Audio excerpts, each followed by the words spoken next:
Right now, we're bringing you some breaking news. We know that Indiana State Police are investigating after a shooting involving police this morning near I-65 and State Route 28. This all happening in Clinton County, which is about 50 miles northwest of downtown Indy. We have video sent to us from a viewer. You're looking at it now. We're told that no officers were hurt in this shooting. Our 13 News team is at the scene right now gathering the latest details for us. We are, of course, going to report them to you on air and online at WTHR.com once they come into our newsroom, so stay with us. And this afternoon, we know that IMPD has made an arrest in connection to a double homicide in August. We know that 3-year-old Armani Booker and 22-year-old Jayshawn Johnson were killed in that shooting. It happened August 26th around 10 p.m. on Shadeland Avenue near East 71st Street. The two victims were found shot inside a car outside of a strip mall. IMPD tells us the suspect is a 22-year-old man. Right now, we're working to learn the charges he may face. And right now we're following a crash on the city's southwest side that injured a Decatur Central High School teacher.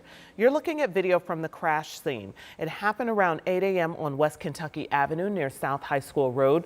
IMPD tells us the teacher was driving a pickup truck, went through a red light, and then was hit by a semi-truck. A spokesperson for MSD Decatur Township released this statement, saying in part, "Our thoughts and prayers go out to the teacher as well as family and the medical staff treating the teacher at this time." And this afternoon, we're learning more about a 20-year-old man killed in a deadly shooting inside an apartment downtown. So just moments ago, we learned that man's name. This happened yesterday at the Elon Apartments on Market and East Street. That's about 6 blocks east of Monument Circle. Metro Police say they found Tyshawn Williams dead on the 3rd floor of the building. Officers believe a fight started inside an apartment, then spilled out into a common area before the shooting. The gunfire put neighbors on edge. I was surprised just because, I never see cops around here. Well, I do, but like not this many. There was probably like 15, 20 police cars just in the street. IMPD says they detained a woman in the shooting. Detectives believe the man and the woman knew each other. At this hour, we know police have released that woman. Well, if you're headed out, you might want to grab that umbrella because here's what we're dealing right now. We're tracking rain on radar pushing through our area, and we're following a big chill on the way as we're expecting to see the coldest air of the season soon. Sean, certainly time to bundle up now. Yeah, we're giving you a couple of more days to prepare for this mentally and physically. Here, okay. Felicia, we talked about this last week. Let's ease into it. Yeah, not uncommon for us in terms of the cold that's on the way, but uncommon in the sense that it's just been a very balmy November. We're going to dive into those numbers in a little bit, but we got to take care of today. And yes, as expected, we do have some rain. It's not real heavy, but it's going to be around here for the next few hours before it lifts to the north.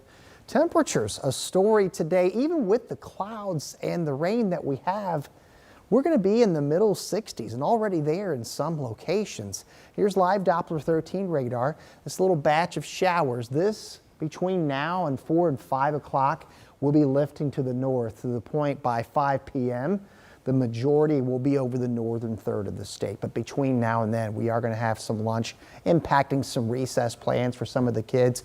Look at this, Bloomington at 66 already, 60 in Indy. It's 62 degrees this hour in Muncie. So we'll see this little batch of rain lifting to the north. Now, one thing I want you to be aware of, after midnight and before sunrise tomorrow, we're going to have a line of quick moving showers and rumbles of thunder. I don't want this to catch you off guard tonight. Nothing severe, but it likely is going to wake some folks up, kind of rattle the house a little bit, and then that will depart. It's balmy again tomorrow. We'll time out when the cold gets in and how low we're going to go. All ahead in your forecast coming up in a few minutes.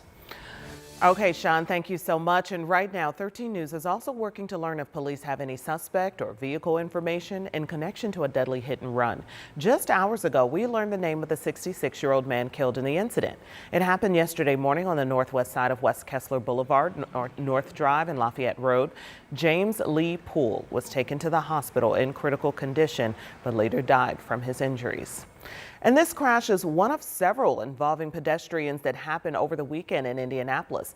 Dozens of people honored victims of traffic-related incidents during World Remembrance Day. They held a vigil at Lugar Plaza downtown to read the names of people killed in traffic crashes. Some shared their own stories and asked city leaders for change. Lindsay Hake was in an accident on Fall Creek Parkway earlier this year. It's not just bicyclists, it's not just pedestrians, it's not just moms and strollers, it's not just folks driving cars, it's all of us who are victims of roadway traffic violence, and it needs to change. Advocates are asking city leaders to put more focus on stopping these crashes. The city has started a Vision Zero plan. The task force had its first meeting last month. And more news in your headlines. This afternoon, we know the name of the man killed in a motorcycle crash on the city's south side. This happened at Heathwood Drive and Emerson Avenue near Franciscan Hospital. Well, right now, investigators believe a car tried to turn left, then collided with a motorcycle on Emerson. The motorcyclist, 54-year-old Tracy Allen Godfrey, was taken to the hospital where he was pronounced dead. That driver did stay on the scene. No word yet on if there are any charges that should be expected. And right now, police in Hamilton County are searching for a suspect who ran from the scene of a police chase that ended in a severe crash. So this is what the scene looked like last night. It started in Noblesville just after 7 p.m.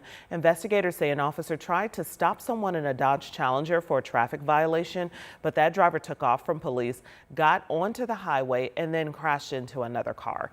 Medics took the person in that car to the hospital to be checked out. We're working to find out their condition as of this afternoon. At last check, police have not said if they caught the suspect or if they have any identification information.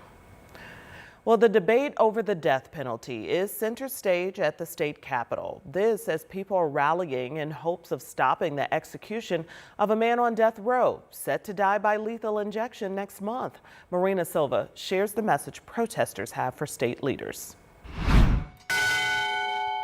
This bell is a symbol of an execution that happened in the late 1900s in the state of Delaware. It was at the Indiana State House Sunday for a rally against the State House resuming the death penalty.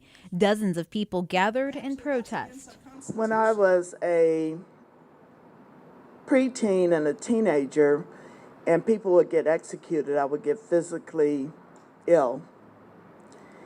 And I had been against the death penalty because I couldn't see why people would kill each other. Reverend Crystal Walker's son was killed by gun violence. She says for a few weeks during her grief, she was angry. I was furious. I was angry.